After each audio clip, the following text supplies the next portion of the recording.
Alhamdulillah rabbil alamin. Shalatu wassalamu ala Rasulillah wa ala alihi washabihi ajmain, amma ba'd.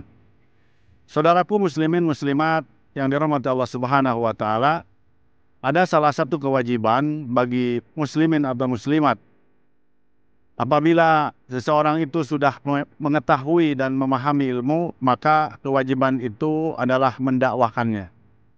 Dakwah mengajak manusia ke jalan Allah Subhanahu wa taala merupakan amalan yang agung dan mulia. Bahkan Allah Subhanahu wa taala menyebutnya sebagai ahsanu qaulan.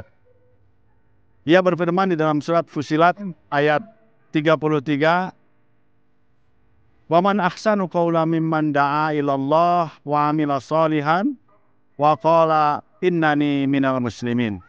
Dan siapakah yang paling baik perkataannya daripada orang yang menyeru kepada Allah Subhanahu wa taala dan beramal soleh dan berkata, sesungguhnya kami adalah orang-orang yang berserah diri. Saudaraku muslimin muslimat rahimakumullah, berdakwah menyeru kepada jalan Allah Subhanahu wa taala tentunya tidak hanya sekedar menyeru, tetapi harus menggunakan strategi agar dakwah itu efektif.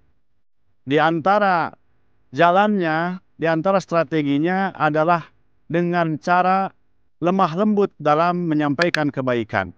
Dan ini merupakan arahan dari Allah Subhanahu wa taala dan ditegaskan kepada Rasulullah SAW. Di mana Allah berfirman di dalam surat Al-Imran ayat 159, "Fabima rahmatin minallahi lintalahu." Karena rahmat Allah lah kamu menjadi bersikap lemah lembut. Walau kunta faddon ghalidul qalbi lan faddu min haulik. Dan seandainya kamu bersikap keras dan berkeras hati, maka mereka akan pergi dari sekelilingmu.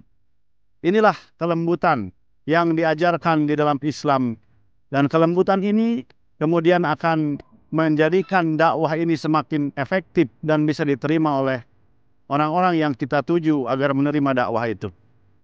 Saudaraku muslimin muslimat yang dirahmati Allah Subhanahu wa taala, Syekh Abdul Karim Zaidan juga menyampaikan tentang pentingnya lemah lembut. Sikap lemah lembut ini sikap yang disukai Allah Subhanahu wa taala. Dan tentunya sesuatu yang disukai oleh Allah Subhanahu wa taala ini pun mesti disukai dan dilaksanakan oleh seorang mukmin. Lemah lembut ini tentunya tidak bisa efektif di setiap keadaan. Ada keadaan yang dimana sikap lemah lembut tidak lagi diperlukan. Contohnya dalam urusan penegakan hukum hudud, di mana Allah Subhanahu wa taala menjelaskan tentang pelaksanaan hukum hudud terhadap pelaku zina. Dalam surat An-Nur disampaikan, janganlah rasa belas kasihan kalian menghalangi untuk menegakkan hukum Allah. Artinya rasa belas kasihan atau sikap lemah lembut ini tentunya harus diterapkan dalam konteks yang tepat dan proporsional.